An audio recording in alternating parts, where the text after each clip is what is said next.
فطرت، لوگ اور ثقافت آپ کو بلا رہے ہیں تو سفر کریں۔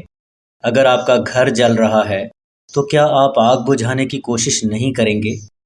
اہداف طے کرنے کے بعد مجھے ان کے حصول کے لیے بہت محنت کرنی پڑی۔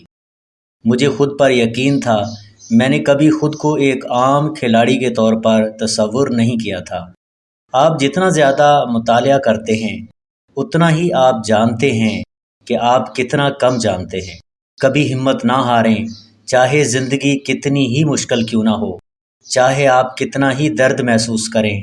درد آخر کار کم ہو جائے گا، کچھ بھی ہمیشہ کے لیے نہیں رہتا، اس لیے جاری رکھیں اور ہمت نہ ہاریں۔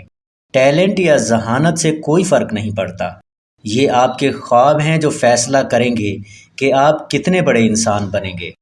میں چاہتا ہوں کہ میری ٹیم ایک کونے والے شیر کی طرح کھیلے جب کہا جاتا ہے کہ یہ سب سے خطرناک ہے۔ مجھے سیاست کو پیسہ کمانے کے طریقے کے طور پر استعمال کرنے کی ضرورت نہیں ہے۔